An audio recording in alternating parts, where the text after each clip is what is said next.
And therefore, it is their duty that every day they forgive and love one another. A preto je to ich povinnosťou, aby si každý deň odpúšťali a milovali sa. Ask pardon. Aby si pýtali odpustenie. Embrace one another. Objali sa.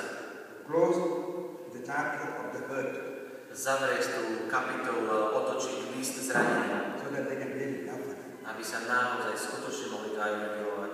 And then they can go to bed to show more love.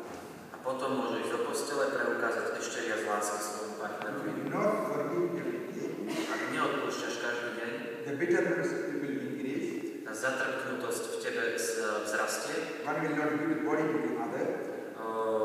nebudeš chcieť dať svoje telo druhému, And then they will in two different rooms. potom budete žiť v dvoch rozličných miestnostiach And then they will ask for divorce. a nakoniec aj tak požiadate o rozvod. Also, one of the reasons for cruelty is Takže family. a preto jedným z dôvodov krutosti v rodinách je, The one partner does not give the body to the other.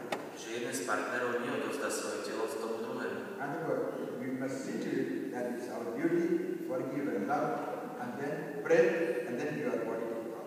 A preto si musíme uvedomovať, že je to naša povinnosť, aby sme odpúšťali, milovali, potom sa spolu modlili a potom si môžeme odovzdať svoje tela. Čiže 1. list Korinťanom 7. kapitola, verše 2 až 5. Ale vzhľadom na nebezpečenstvo smilstva nech má každý svoju ženu a každá nech má svojho muža. Muž nech plní povinnosť voči manželke a podobne aj manželka voči mužovi. Žena nemá moc nad svojim telom, ale muž. Podobne ani muž nemá moc nad svojim telom, ale žena. Neodopierajte si jeden druhému, iba ak na čas so vzájomným súhlasom, aby ste sa mohli venovať modlitbe a opäť buďte spolu, aby vás Satan nepokúšal pre vašu nezdržanlivosť.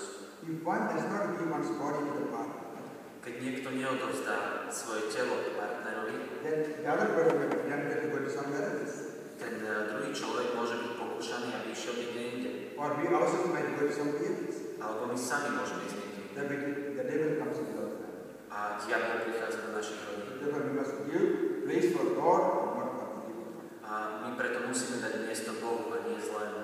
And also, we know today there are some abnormal ways of sex. A takisto vieme, že v dnešnej dobe existujú také nenormálne a abnormálne spôsoby sexu. For example, the oral sex and anal sex. Napríklad orálny sex a análny sex. The fathers of the church say that each part of the body has got a particular function. Cirkevní otcovia hovoria, že každý úd na tele má svoju špeciálnu funkciu.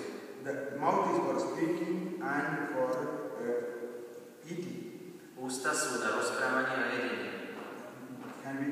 And that part we receive in the Holy Eucharist. A takisto je to tá časť tela, kde príjmame Ježiša vo sviatosti oltárnej.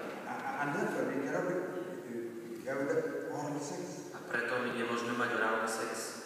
And also the anal sex it's not right because it's also dangerous because many sicknesses can be received from that. A takisto aj análny sex nie je dobrý a tak môže byť zároveň aj nebezpečný, lebo mnoho chorôb takto sa dá dostať. And also it's not the proper place. A takisto nie je to správne miesto. And that sex must be related to sex and not any other. Čiže sex musí prebiehať správnym sexuálnym spôsobom, pohlavnými orgánmi a nie inak. In the beginning, because the man may be liking, the woman may be giving him. In the beginning of the marriage. Na začiatku manželstva. The man may demand and the wife may be happy to give. Že muž môže niečo požadovať a žena to s radosťou vykoná. But after some time, she begins to dislike. Ale po nejakom čase to ona začne nenávidieť. But if the man still wants it, ale ak to muž stále chce, she might give it quite reluctantly. Môže mu to dávať úplne neochotne. I remember a partner, and at the time of marriage, the man wanted the oral sex. Poznám takých partnerov, že odtedy ako sa zobrali, tak muž chcel orálny sex. She disliked it. Jej sa to znepáčilo. And he said, if you don't give me that, I will divorce. A on povedal, že ak nebudeš ochotný na toto So that's what she was doing. A preto ona v tom pokračovala. After 25 years of this marriage, they came to the retreat. A po 25 rokoch manželstva prišli na duchovné cvičenia. And I said that this is wrong. Keď som povedal, že toto je nesprávne, The husband came to me, he also was a part of the retreat, said, I feel like killing you. a keď som toto povedal, že to je zlé, tak ten manžel prišiel za mnou a povedal mi, že ja by som vás najradšej zabil. I got maximum pleasure from this. Mne sa dostáva úplného maximálneho potešenia skrze toto. The thing is, we must obey God and follow our own wrong ways. A dôležité je, že my máme nasledovať Boha a nie naše nesprávne chodníky. Finally, I helped to change this wrong attitude. No, ja som potom pomohol zmeniť tento svoj nesprávny postoj. Now we are happy. Teraz už šťastný. And with